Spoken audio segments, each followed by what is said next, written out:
moving forwards. I'll go back to England and we'll take it from there.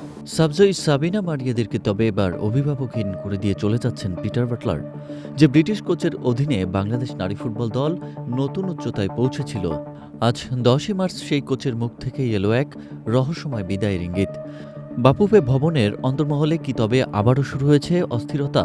খেলোয়াড়দের সাথে মনোমালিন্য, নাকি বাফুফে কর্তাদের সাথে দূরত্ব? ঠিক কোন কারণে বাংলাদেশ ফুটবল ছাড়ার কথা ভাবছেন বাটলার? বাংলাদেশ নারী ফুটবল দলের হেড কোচ পিটার বাটলারের এক বক্তব্যে তোলপাড় শুরু হয়েছে দেশের ক্রীড়াঙ্গনে। সাম্প্রতিক এক সাক্ষাৎকারে বাটলার ইঙ্গিত দিয়েছেন যে বাংলাদেশের সাথে তার এই যাত্রার ইতি ঘটতে পারে খুব শীঘ্রই। বাফুফের সাথে চুক্তির মেয়াদ শেষ হতে চললেও সেটি নবায়ন করা নিয়ে বাফুফে বা কোচের পক্ষ থেকে কোনো ইতিবাচক সাড়া মেলেনি। বাটলারের কথায় ঝরে পড়ছে এক ধরনের চাপা অভিমান। তিনি বলছেন, আমি আমার কাজ করেছি, দলকে সাফল্য এনে দিয়েছি, এখন সময় হয়েছে সামনে তাকানোর। তার এই মন্তব্যে ফুটবল ভক্তদের মনে জন্ম দিয়েছে হাজারো প্রশ্ন। Think about what I want to do moving forwards. I'll go back to England and we'll take it from there.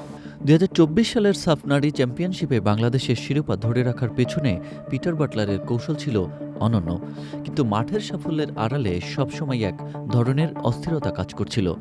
Senior খেলোয়াড়দের সাথে বাটলারের শীতল সম্পর্ক নিয়ে অনেকবারই গণমাধ্যমে খবর এসেছে, বিশেষ করে সাবিনা খাতুনদের একাদশে রাখা না রাখা এবং তরুণদের সুযোগ দেওয়া নিয়ে কোচের কঠোর অবস্থানের কারণে ড্রেসিং রুমে তৈরি হয়েছিল বিভক্তি।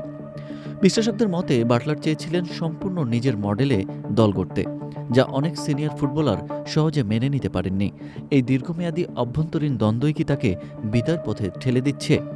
পিটার বাটলারের এই ইঙ্গিতপূর্ণ বক্তব্যের পর বাফুফে এখনও কোনো আনুষ্ঠানিক প্রতিক্রিয়া জানাননি। তবে বিশ্বস্ত সূত্রে জানা গেছে বাটলারের হাতে ইতিমধ্যে ভারত ও ভিয়েতনামের মতো দেশগুলো থেকে লোভনীয় প্রস্তাব রয়েছে। বাংলাদেশের ফুটবলে কোচদের বেতন ভাতা এবং সুযোগ সুবিধা নিয়ে দীর্ঘদিনের যে অভিযোগ, তার শিকার হয়তো এবার বাটলারও হয়েছেন। সাফের মতো বড় শিরোপা জেতানোর পর কোচের যোগ্য সম্মান ও সুযোগ সুবিধা বৃদ্ধি না হয় তিনি হয়তো নতুন কোনো গন্তব্য খুঁজছেন। 10 মার্চের এই সংবাদটি বাফুফের নতুন নেতৃত্বের জন্য এক বড় চ্যালেঞ্জ হিসেবে আবির্ভূত হয়েছে। গোলাম রব্বানী ছোটনের পর পিটার বাটলার ছিলেন নারী ফুটবলের সবথেকে সফল কোচ। তার বিদায় মানেই দলের পুরো সিস্টেমে বড় ধরনের ধাক্কা। বাটলারের কোচিংয়ে বাংলাদেশের মেয়েরা ফিজিক্যাল ফুটবল আর ট্যাকটিক্যাল গেমের দিকে অনেক এগিয়ে গিয়েছিল। এখন যদি হুট করে তিনি চলে যান, তবে সামনে এশিয়ান কাপ বা অলিম্পিক বাছাই পর্বে দল কতটা ছন্দ রাখতে পারবে তা নিয়ে গভীর সংশয় রয়েছে। ফুটবল ভক্তরা সোশ্যাল মিডিয়ায় ক্ষোভ প্রকাশ করে বলছেন, সাফল্যের পর কেন বারবার আমাদের সফল কোচদের এভাবে হারিয়ে ফেলতে হয়।